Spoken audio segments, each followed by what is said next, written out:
인천의 한적한 아파트 단지는 그날도 평소와 다름없이 조용했습니다. 햇살이 따스하게 비치는 오전 10시, 구부정한 허리를 한 채 천천히 걸음을 옮기던 78세 이만호 할아버지는 단지 중앙 공원의 낡은 벤치에 앉았습니다. 그의 손에는 늘 그랬듯 스마트폰이 들려 있었습니다. 굵은 주름이 깊게 패인 손가락으로 화면을 빠르게 넘기는 모습이 어색하지 않았습니다. 이만호 할아버지의 일상은 지극히 단조로웠습니다. 매일 아침 5시에 기상하여 오트밀로 아침을 해결하고 8시 정각에 약을 챙겨 먹은 후 9시 반부터 10시 사이에 산책을 나섰습니다. 점심은 늘 단지 옆 작은 식당에서 혼자 해결했고 오후에는 다시 공원 벤치에 앉아 스마트폰을 들여다보는 것이 그의 하루 일과였습니다. 단지 주민들은 이만호 할아버지를 그저 외로운 노인으로만 여겼습니다. 가끔 인사를 건네도 고개만 살짝 끄덕일 뿐 말수가 적었기 때문입니다. 퇴직한 교사였을 것이라는 소문, 아니면 평생 공무원으로 살았을 것이라는 추측만 있을 뿐 아무도 그에 대해 자세히 알지 못했습니다. 공원을 지나던 주민들은 스마트폰에 집중하는 이만호 할아버지의 모습에 이따금 수군거렸습니다. 그럴 때마다 이만호 할아버지는 들은 척도 하지 않고 더욱 화면에 집중했습니다.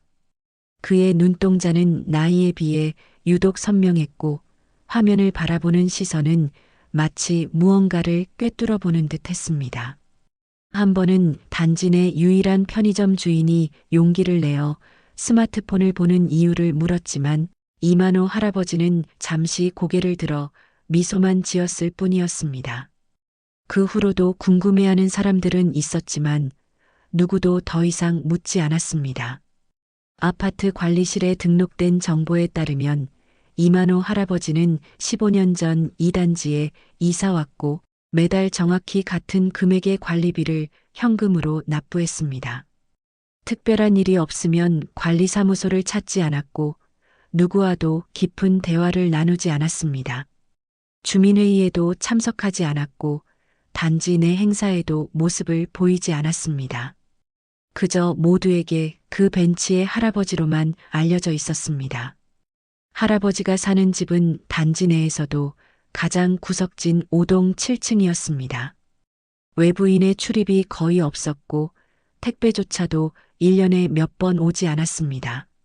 창문에는 항상 커튼이 쳐져 있었고 밤에도 불빛이 새어나오는 경우가 드물었습니다. 이웃들은 그가 어떻게 생활하는지, 무엇을 하며 시간을 보내는지 전혀 알지 못했습니다. 그런 이만호 할아버지에게 유일한 친구가 있다면 그것은 바로 그의 스마트폰이었습니다. 평범해 보이는 그 기기는 사실 시중에 나와 있는 최신형보다 더 뛰어난 성능을 가진 특별 제작품이었습니다. 겉모습은 평범했지만 내부에는 일반인들이 상상할 수 없는 기능들이 탑재되어 있었습니다. 그리고 그 스마트폰을 통해 이만호 할아버지는 전 세계와 연결되어 있었습니다. 벤치에 앉아 스마트폰을 들여다보는 그의 눈은 단순히 뉴스나 동영상을 보는 것이 아니었습니다. 그는 실시간으로 흐르는 데이터를 분석하고 전 세계의 금융 시스템을 모니터링하고 있었습니다.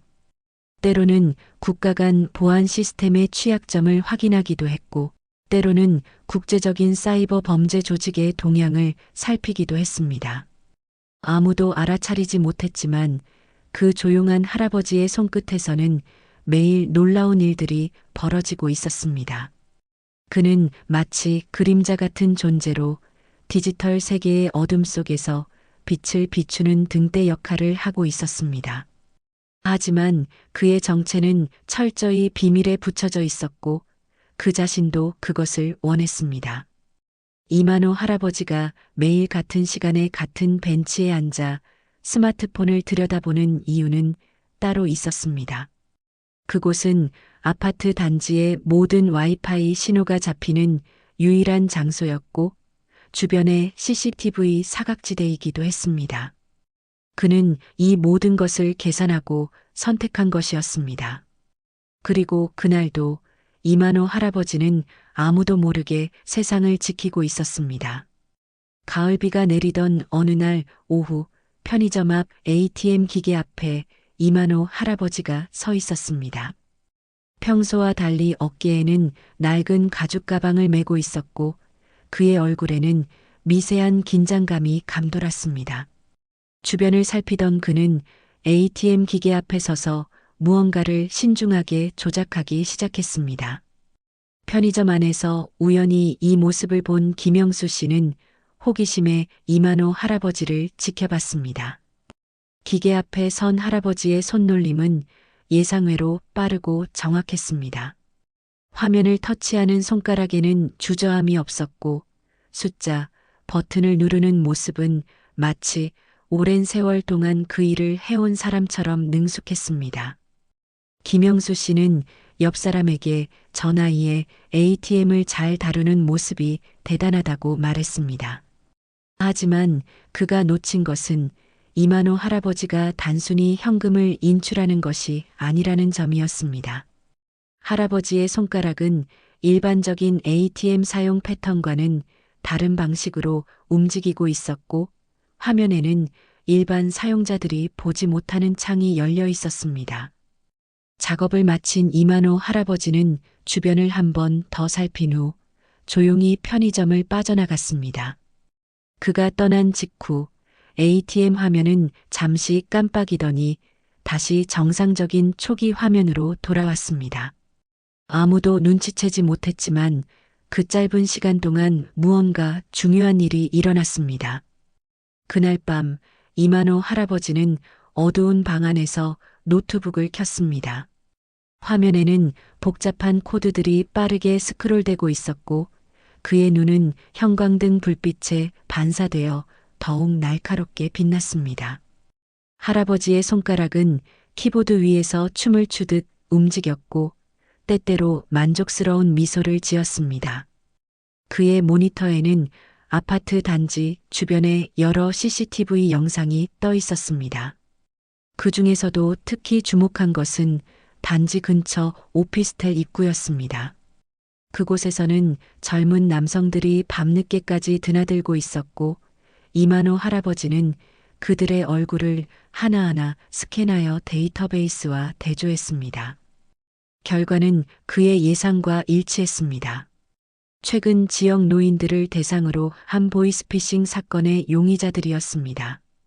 이만호 할아버지는 ATM에서 수집한 데이터를 분석하며 그들의 범죄 네트워크를 파악했습니다.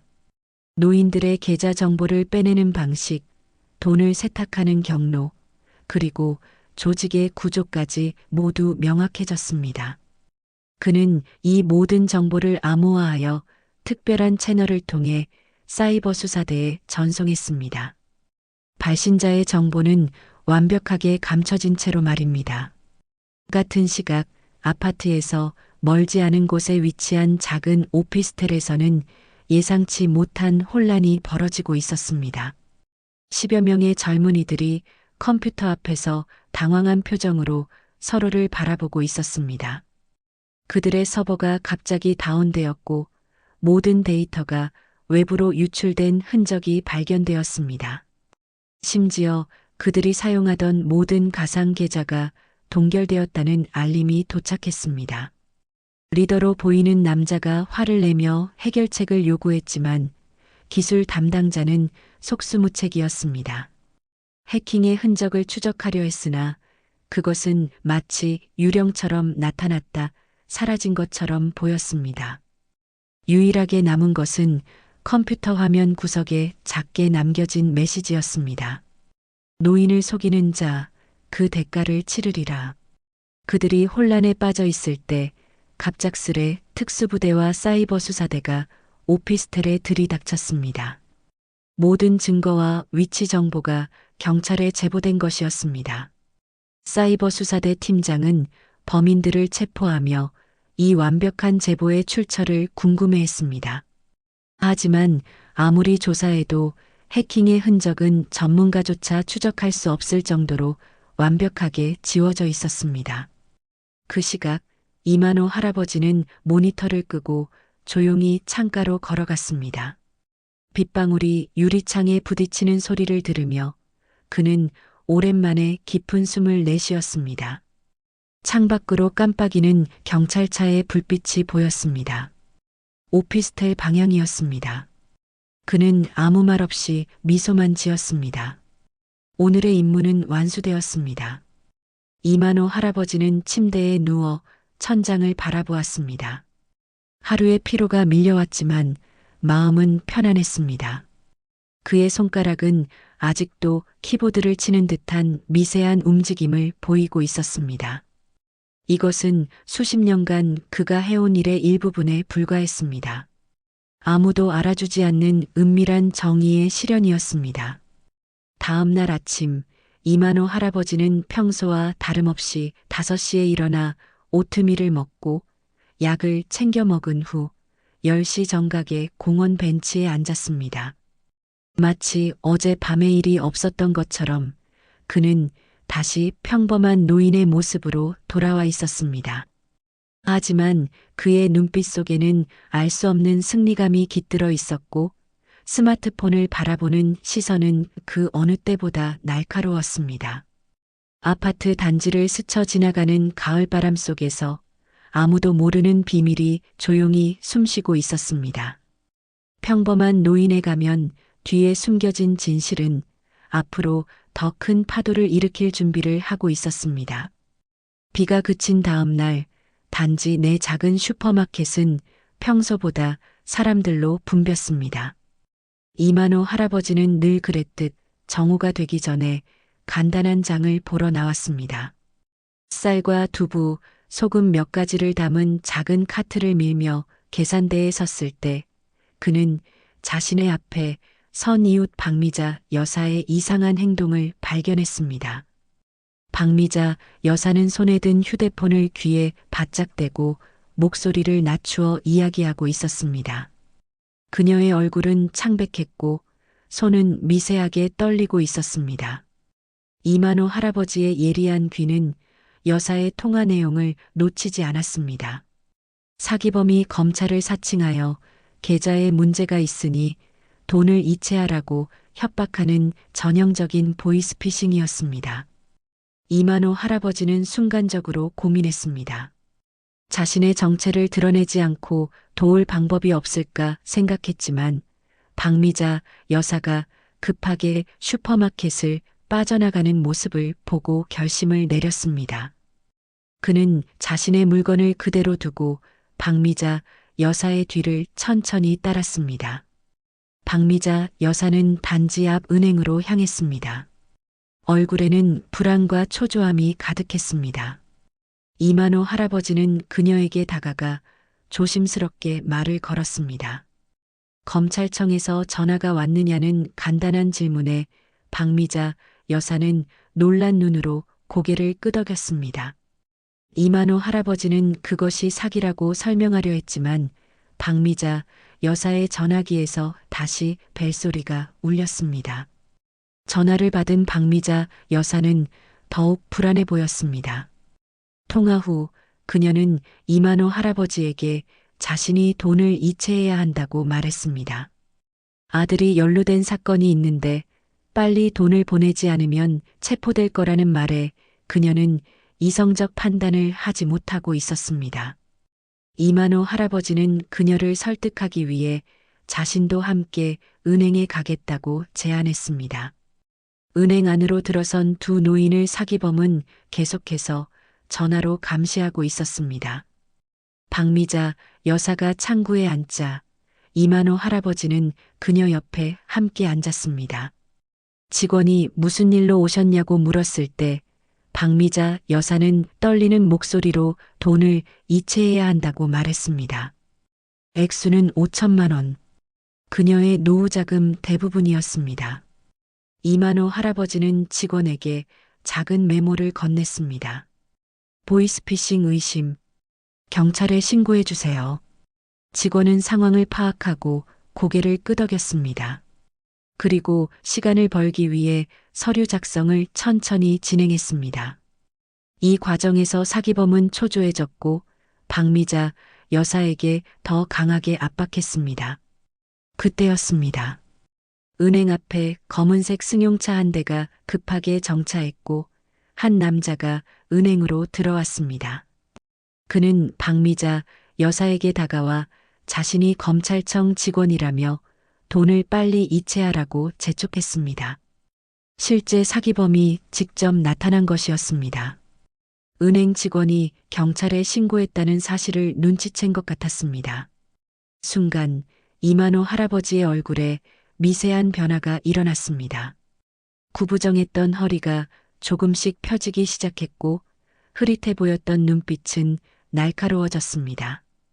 그는 조용히 자리에서 일어나 사기범 앞에 섰습니다. 그의 존재감은 이전과는 완전히 달랐습니다. 사기범은 이만호 할아버지를 무시하고 박미자 여사를 향해 소리쳤습니다. 그러나 이만호 할아버지는 꿈쩍도 하지 않았습니다. 오히려 천천히 주머니에서 스마트폰을 꺼내 사기범의 얼굴을 향해 들어올렸습니다. 스마트폰 화면에는 그 남자의 신상 정보가 실시간으로 표시되고 있었습니다. 전과 기록, 현재 사용 중인 가짜 신분증, 그리고 그가 속한 조직까지 모든 정보가 담겨 있었습니다. 사기범의 얼굴이 창백해졌습니다. 이만호 할아버지는 낮고 단호한 목소리로 말했습니다. 지금 당장 사라지지 않으면 지금까지 그가 연루된 모든 범죄 정보가 경찰에 전송될 것이라고. 사기범은 잠시 망설이다가 황급히 은행을 빠져나갔지만 밖에는 이미 경찰이 대기하고 있었습니다. 경찰이 사기범을 제압하는 동안 이만호 할아버지는 다시 원래의 모습으로 돌아갔습니다. 구부정한 허리, 흐릿한 눈빛의 평범한 노인으로 말입니다. 박미자 여사는 놀란 눈으로 그를 바라보았고 경찰은 이 모든 상황이 어떻게 가능했는지 물었습니다. 이만호 할아버지는 작게 웃으며 자신이 예전에 컴퓨터를 좀 다뤘다고만 말했습니다. 경찰이 더 자세한 설명을 요구했지만 그는 조용히 고개를 저었습니다. 그리고 박미자 여사의 손을 잡고 함께 은행을 나섰습니다. 밖으로 나온 두 노인은 가을 햇살 아래 천천히 아파트 단지로 걸어갔습니다. 경찰은 이만호 할아버지의 뒷모습을 의아한 눈으로 바라보았습니다. 그가 보여준 기술과 지식은 분명 평범한 노인의 것이 아니었습니다. 하지만 더 이상의 흔적은 남아있지 않았고 이만호 할아버지는 다시 한번 그림자 속으로 사라졌습니다. 단지로 돌아오는 길에 박미자 여사는 그에게 고마움을 전했습니다. 이만호 할아버지는 담담하게 받아들였고 다음부터는 낯선 전화에 조심하라는 조언만 건넸습니다. 그리고 그들은 각자의 집으로 향했습니다. 박미자 여사는 집에 도착한 후 창밖으로 이만호 할아버지의 뒷모습을 바라보았습니다. 그리고 처음으로 의문이 들었습니다. 그 조용한 할아버지는 도대체 누구지? 이만호 할아버지는 은행에서의 사건 이후 며칠 동안 외출을 삼갔습니다. 그는 자신의 정체가 드러나는 것을 원치 않았고 가능한 한 평범한 노인으로 남고 싶었습니다. 하지만 세상은 그를 그냥 두지 않았습니다. 박미자 여사가 구한 돈과 사기범 검거 소식은 단지 내에 빠르게 퍼졌고 주민들은 이만호 할아버지에 대해 이야기하기 시작했습니다. 열흘째 되는 날 이만호 할아버지는 다시 평소의 일상으로 돌아가기로 결심했습니다. 아침 5시에 일어나 오트밀을 먹고 약을 챙겨 먹은 후 10시 정각에 공원 벤치에 앉았습니다. 하지만 이전과는 달리 사람들이 그를 알아보고 인사를 건넸습니다. 어떤 이들은 감사의 말을 전하기도 했습니다. 이만호 할아버지는 그저 미소로 답할 뿐이었습니다. 그날 오후 평소처럼 단지 옆 작은 식당에서 점심을 먹으려 했을 때 낯선 남자가 그의 테이블에 다가왔습니다. 정장 차림의 중년 남성은 자신을 사이버 수사대 김정훈 팀장이라고 소개했습니다. 이만호 할아버지는 평온한 표정을 유지했지만 내심 긴장했습니다. 김정훈 팀장은 조심스럽게 대화를 이어갔습니다. 최근 발생한 보이스피싱 조직 검거 사건과 은행에서의 일에 대해 몇 가지 궁금한 점이 있다고 했습니다. 이만호 할아버지는 담담하게 자신이 우연히 상황을 목격했을 뿐이라고 답했습니다. 하지만 김정훈 팀장의 눈빛은 그가 이미 무언가를 알고 있음을 말해주고 있었습니다. 팀장은 테이블 위에 작은 메모리 카드를 올려놓았습니다. 그 안에는 최근 10년간 해결된 주요 사이버 범죄 사건들의 자료가 담겨 있었고 그 모든 사건에는 공통점이 있었습니다. 추적 불가능한 익명의 제보자가 있었다는 것입니다. 김정훈 팀장은 이만호 할아버지의 눈을 똑바로 바라보며 말했습니다. 그가 누구인지 알고 싶지 않다고, 다만 그의 능력이 필요하다고. 국가적으로 중요한 그리고 위험한 사이버 보안 문제가 발생했다는 것이었습니다. 이만호 할아버지는 잠시 침묵했습니다. 그리고 천천히 고개를 저었습니다. 그는 이제 그런 일에서 손을 떼고 싶다고, 조용히 여생을 보내고 싶다고 말했습니다. 김정훈 팀장은 아쉬움을 표현하며 자리에서 일어났습니다. 하지만 떠나기 전 그는 마지막 말을 남겼습니다. 대한민국의 주요 금융 시스템이 위협받고 있으며 수많은 국민들이 피해를 볼 수 있다고, 그리고 명함 한 장을 테이블 위에 남겨두고 떠났습니다. 이만호 할아버지는 오랫동안 그 명함을 바라보았습니다. 그의 마음속에서는 오래된 책임감과 새로운 평화로운 삶에 대한 갈망이 충돌하고 있었습니다. 결국 그는 명함을 주머니에 넣고 식당을 나섰습니다. 집으로 돌아온 이만호 할아버지는 오랫동안 사용하지 않았던 특별한 장비가 있는 비밀 공간을 열었습니다. 베개 밑에 손을 넣어 벽에 있는 작은 버튼을 눌렀을 때 옷장 뒤편이 열리며 좁은 방이 드러났습니다. 그 안에는 최첨단 컴퓨터 시스템이 갖춰져 있었고 벽면에는 여러 대의 모니터가 설치되어 있었습니다. 이만호 할아버지는 오랜만에 그 방에 들어섰습니다. 공기는 차갑고 건조했지만 그에게는 익숙한 느낌이었습니다. 시스템을 켜자 모니터들이 하나씩 밝아졌고 수많은 데이터가 화면을 채웠습니다. 그는 김정훈 팀장이 남긴 메모리 카드를 삽입했고 내용을 확인했습니다. 상황은 그가 예상했던 것보다 심각했습니다. 북한 소속으로 추정되는 해커 그룹이 대한민국의 금융 시스템을 노리고 있었고 이미 몇몇 작은 은행의 시스템에 침투한 상태였습니다. 그들의 목표는 일제히 공격을 감행해 국가 경제를 혼란에 빠뜨리는 것이었습니다. 이만호 할아버지의 눈이 빛났습니다. 그의 손가락이 키보드 위를 빠르게 움직이기 시작했고 화면에는 복잡한 코드들이 쉴 새 없이 나타났습니다. 그는 해커 그룹의 흔적을 따라 역추적을 시작했고 그들의 명령 체계와 공격 계획을 밝혀냈습니다.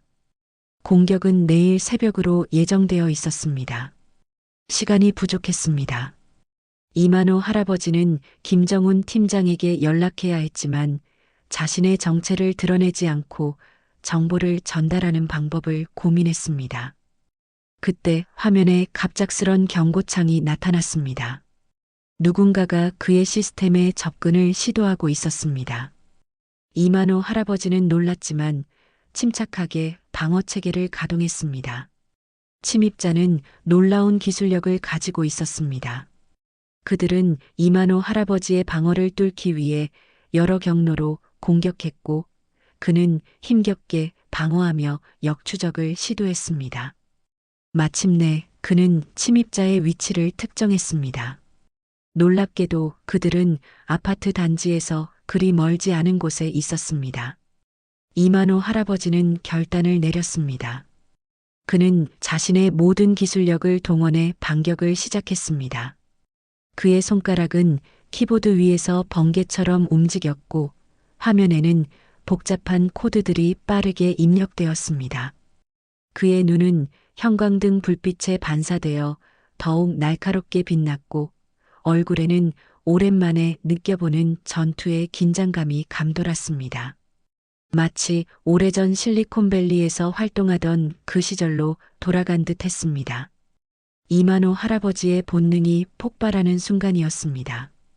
밤새 계속된 사이버 공방 끝에 이만호 할아버지는 간신히 해커 조직의 공격을 막아냈습니다.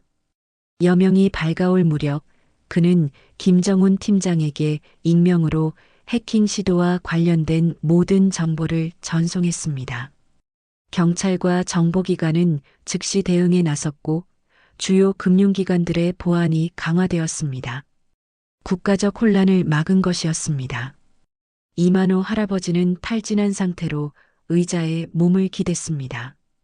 오랜만에 풀가동한 두뇌와 긴장감으로 온몸이 아팠지만 무언가를 해냈다는 성취감도 느껴졌습니다.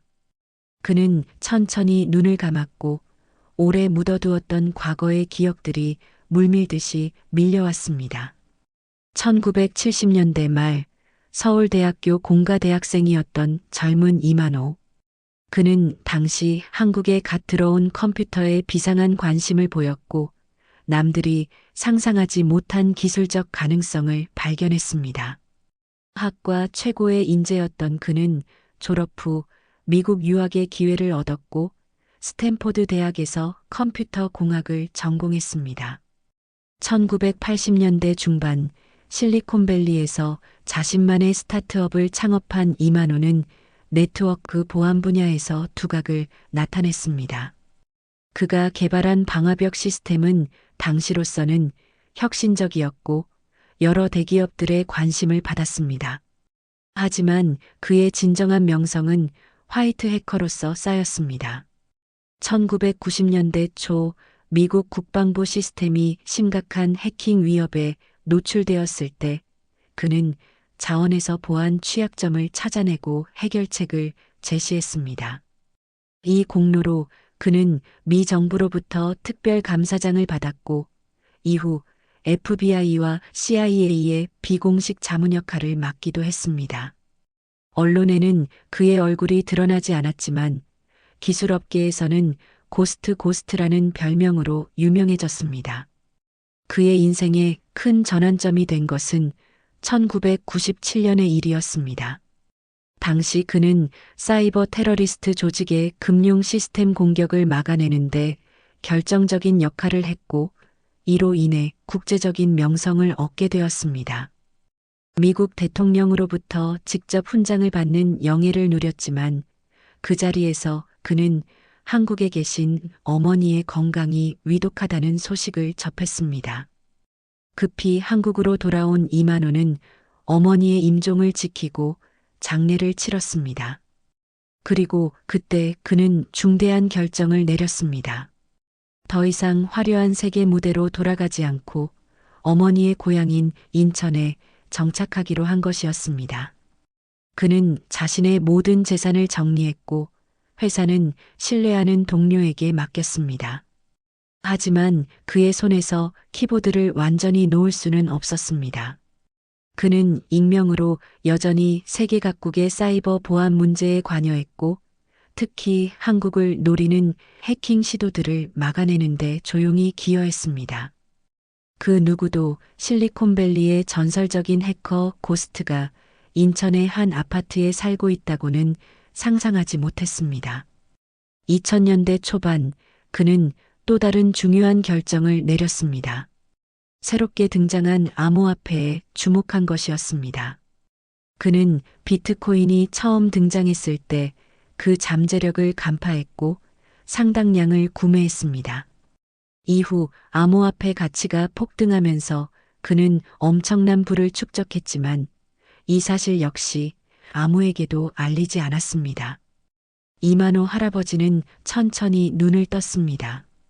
회상에서 깨어나 현실로 돌아온 그는 자신의 비밀 공간을 둘러보았습니다.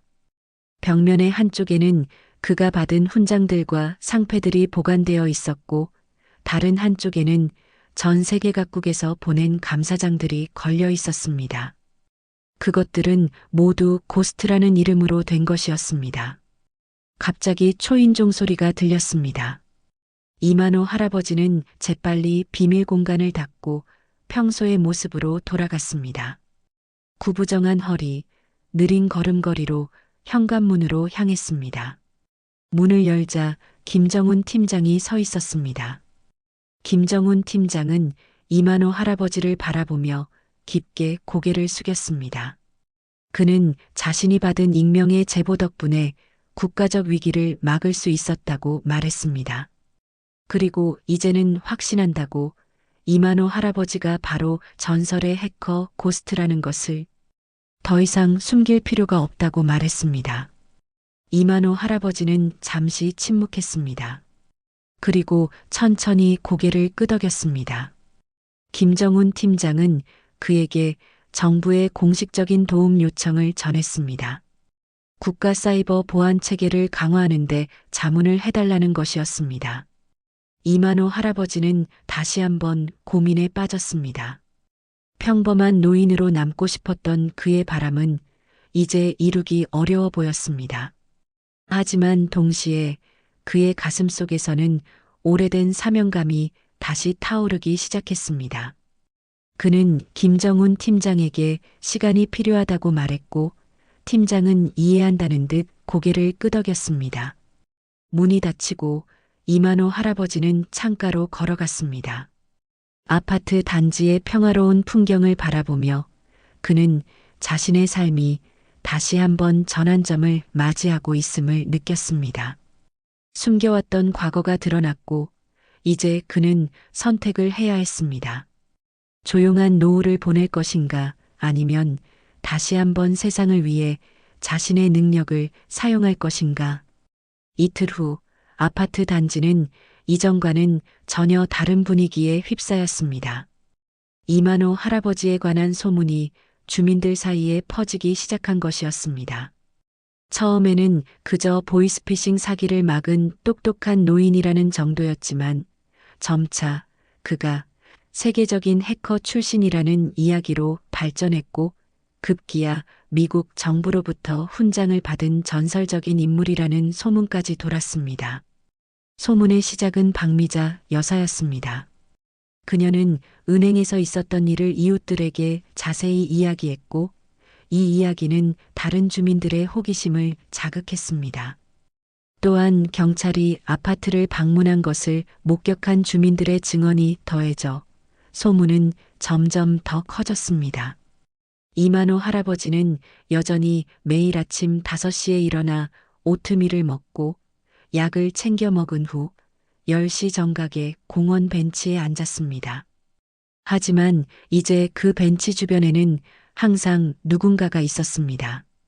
주민들은 그를 몰래 관찰하거나 용기를 내어 인사를 건네기도 했습니다.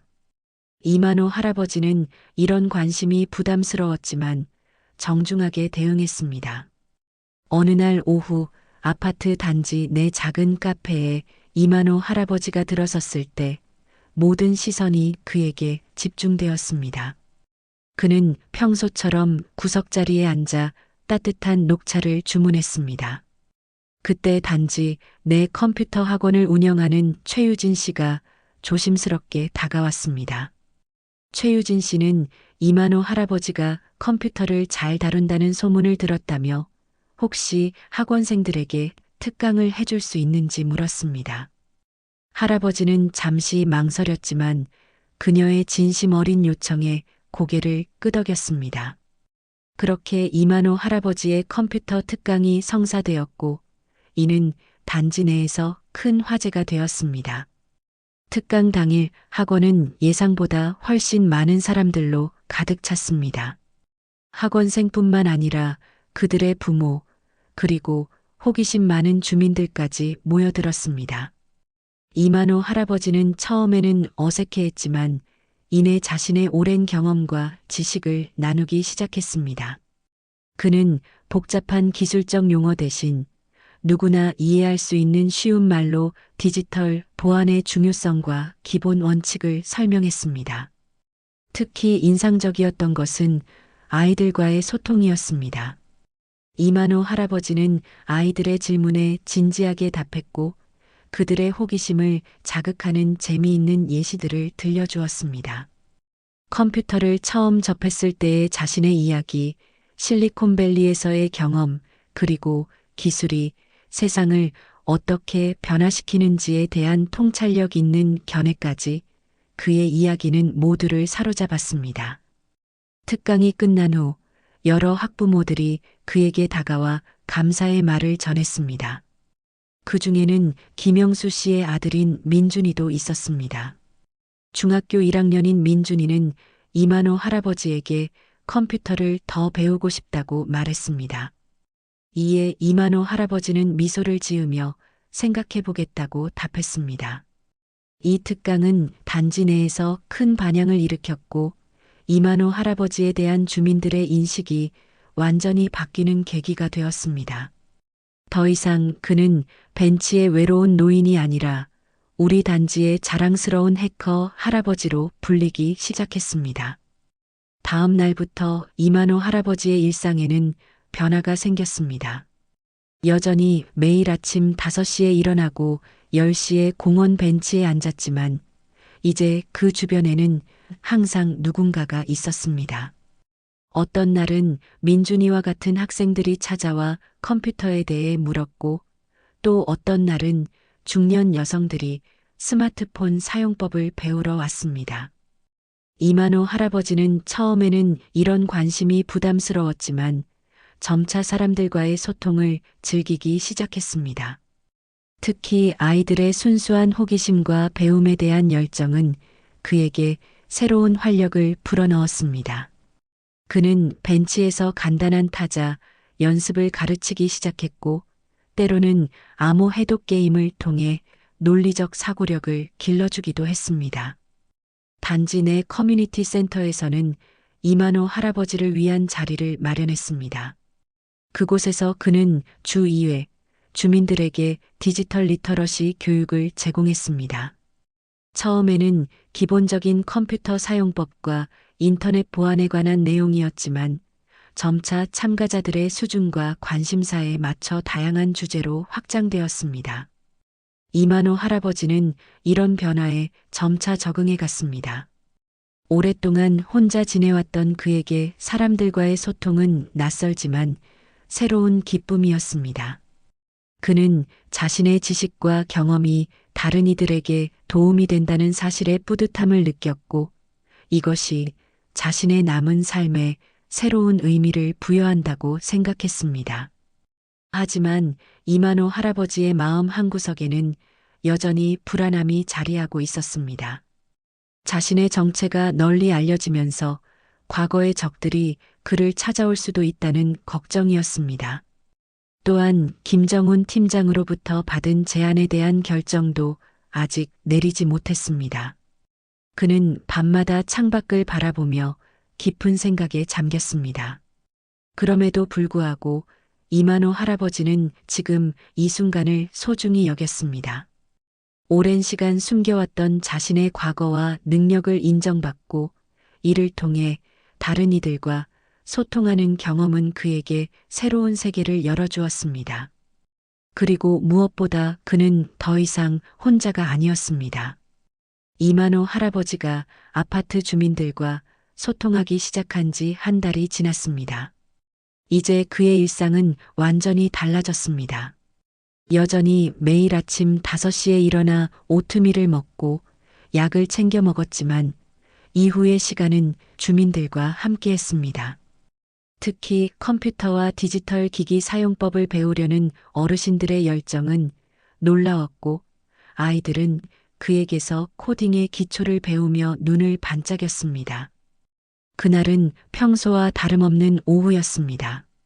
이만호 할아버지는 커뮤니티 센터에서 스마트폰 사용법을 가르치고 집으로 돌아오는 길이었습니다. 아파트 입구에 도착했을 때 그는 정장을 차려입은 젊은 남성이 자신을 기다리고 있는 것을 발견했습니다. 30대 중반으로 보이는 그 남성은 이만호 할아버지를 보자 정중하게 인사했습니다. 그는 자신을 차준호라고 소개했고 국내 유명 보안 스타트업 세이프가드의 CEO라고 했습니다. 이만호 할아버지는 그 회사 이름을 들어본 적이 있었습니다. 최근 몇 년간 급성장하며 국내 사이버 보안 업계에서 주목받고 있는 기업이었습니다. 차준호는 이만호 할아버지에게 잠시 시간을 내어 이야기를 나눌 수 있는지 물었고 할아버지는 호기심에 고개를 끄덕였습니다. 그들은 단지 내 작은 카페로 향했고 조용한 구석자리에 앉았습니다. 차준호는 천천히 이야기를 시작했습니다. 그가 16살이던 2000년 우연히 도서관에서 고스트라는 필명으로 쓰인 디지털 시대의 보안이라는 책을 읽게 되었다고 했습니다. 그 책은 그에게 큰 영감을 주었고 사이버 보안에 관심을 가지게 된 계기가 되었다고 했습니다. 그는 그 후로 고스트의 다른 저작물들을 찾아 읽었고 그의 철학과 기술적 통찰력에 감명을 받아 같은 길을 걷기로 결심했다고 했습니다. 이만호 할아버지는 잠시 생각에 잠겼습니다. 그가 2000년에 익명으로 출판한 책이 이렇게 누군가에게 영향을 미쳤다는 사실이 놀라웠습니다. 그는 차준호를 자세히 살펴보았습니다. 젊은 CEO의 눈빛에서 진정성과 열정이 느껴졌습니다. 차준호는 계속해서 이야기했습니다. 최근 뉴스를 통해 전설적인 해커 고스트가 인천의 한 아파트에 살고 있다는 소식을 들었고 직접 확인하기 위해 왔다고 했습니다. 그리고 그가 자신의 멘토이자 롤모델인 고스트임을 확신한다고 말했습니다. 이만호 할아버지는 미소를 지었습니다. 그는 차준호에게 그런 비밀은 이미 오래전에 묻어두었다고 말했지만 차준호는 그의 눈을 똑바로 바라보며 말했습니다. 이제는 그 비밀이 다시 세상에 필요한 때라고. 대한민국의 사이버 보안 교육이 시급하게 필요하다고.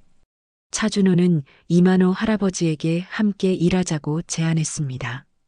그가 운영하는 세이프가드에서는 이미 전국적인 사이버 보안 교육 캠페인을 준비하고 있었고 이만호 할아버지의 경험과 지식이 그 캠페인의 핵심이 될 수 있다고 했습니다.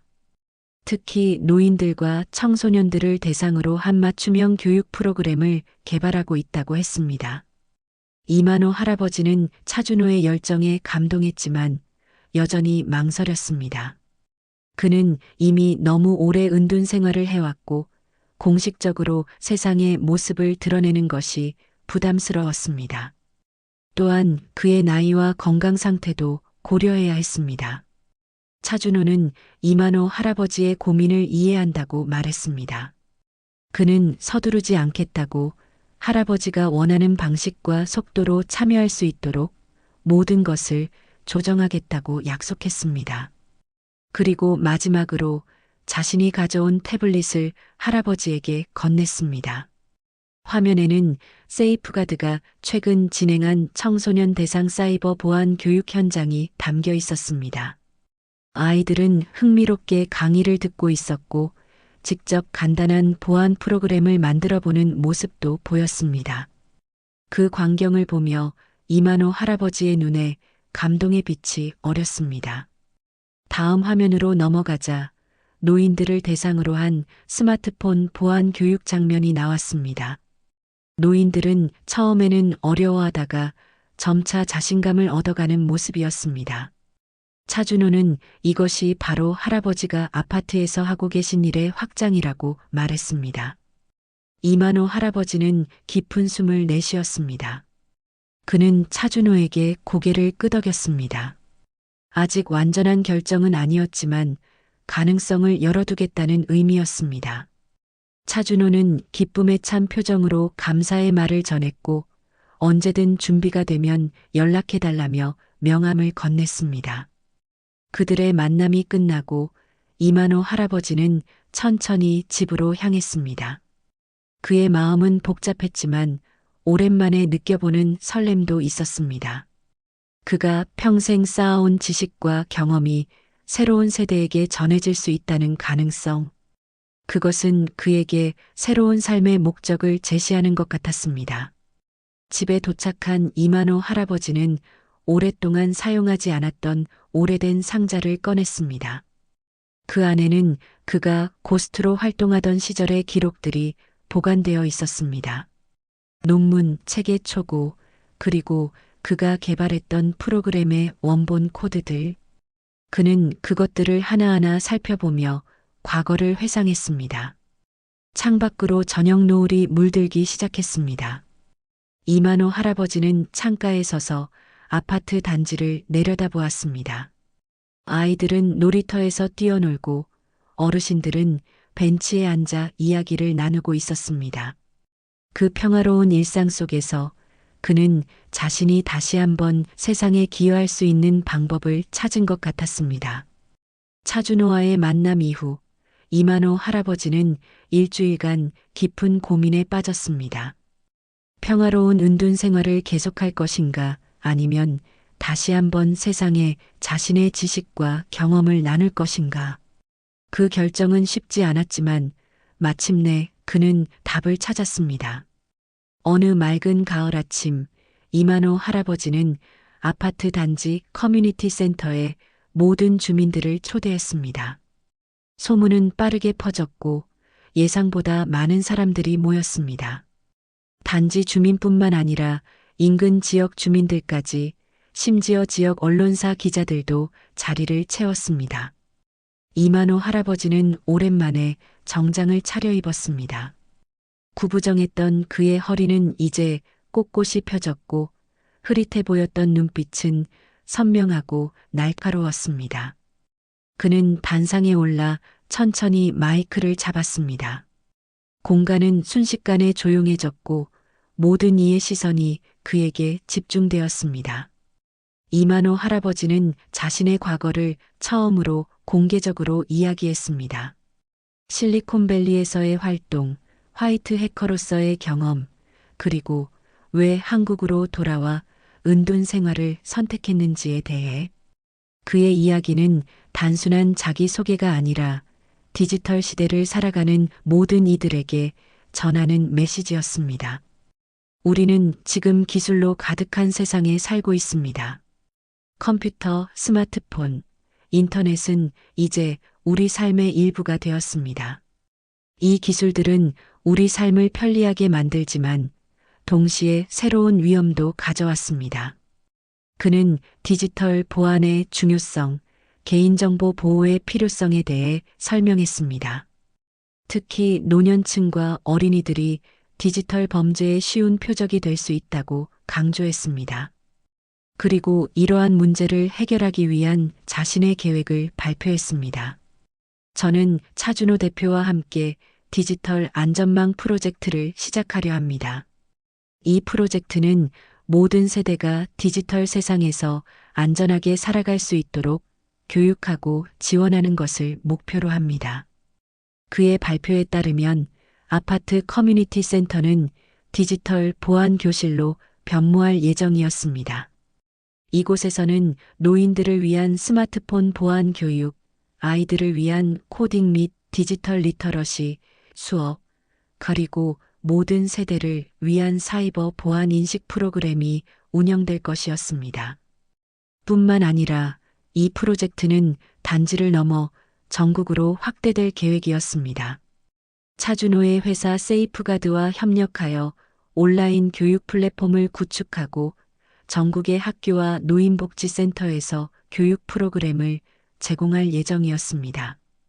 이만호 할아버지의 발표가 끝나자 공간은 잠시 침묵에 빠졌다가 곧 뜨거운 박수 소리로 가득 찼습니다. 주민들의 얼굴에는 감동과 존경의 표정이 역력했습니다. 특히 그동안 할아버지에게 컴퓨터를 배웠던 아이들과 노인들은 눈시울을 붉히며 더욱 열렬히 박수를 보냈습니다. 발표회가 끝난 후 많은 사람들이 이만호 할아버지에게 다가와 감사와 지지의 말을 전했습니다. 지역 언론사 기자들은 인터뷰를 요청했고 인근 학교의 교장 선생님은 학교 특강을 제안했습니다. 그 모든 관심 속에서도 이만호 할아버지의 눈에 띈 것은 구석에서 조용히 그를 지켜보던 김정훈 팀장이었습니다. 김정훈 팀장은 이만호 할아버지에게 다가와 조용히 말했습니다. 정부에서도 그의 프로젝트를 전폭적으로 지원할 준비가 되어 있다고, 그리고 무엇보다 그의 용기와 결정에 깊은 존경을 표한다고. 그날 저녁 이만호 할아버지는 오랜만에 평화로운 마음으로 잠자리에 들었습니다. 그의 결정이 옳았다는 확신이 들었고 앞으로의 여정에 대한 기대감으로 가슴이 벅찼습니다. 다음 날부터 아파트 커뮤니티 센터는 말 그대로 디지털 보안 교실로 변모했습니다. 이만호 할아버지는 매일 그곳에서 다양한 연령층의 주민들에게 교육을 제공했습니다. 그의 수업은 단순한 기술 교육을 넘어 디지털 시민으로서의 책임과 윤리에 대한 깊은 이해를 돕는 내용이었습니다. 특히 인상적이었던 것은 세대 간 소통이었습니다. 이만호 할아버지의 지도 아래 아이들은 노인들에게 스마트폰 사용법을 가르치고 노인들은 아이들에게 삶의 지혜를 나누었습니다. 디지털 기술이 세대 간 장벽을 허무는 도구가 된 것이었습니다. 프로젝트가 시작된 지 한 달이 지난 어느 날 이만호 할아버지는 커뮤니티 센터에서 특별한 강연을 준비했습니다. 주제는 디지털 시대의 인간성이었습니다. 많은 주민들이 모인 가운데 그는 기술의 발전과 함께 잊지 말아야 할 인간적 가치에 대해 이야기했습니다. 기술은 도구일 뿐입니다. 중요한 것은 그 도구를 어떻게 사용하느냐, 그리고 그 도구를 통해 어떤 가치를 실현하느냐입니다. 진정한 보안은 기술적인 것만으로는 이룰 수 없습니다.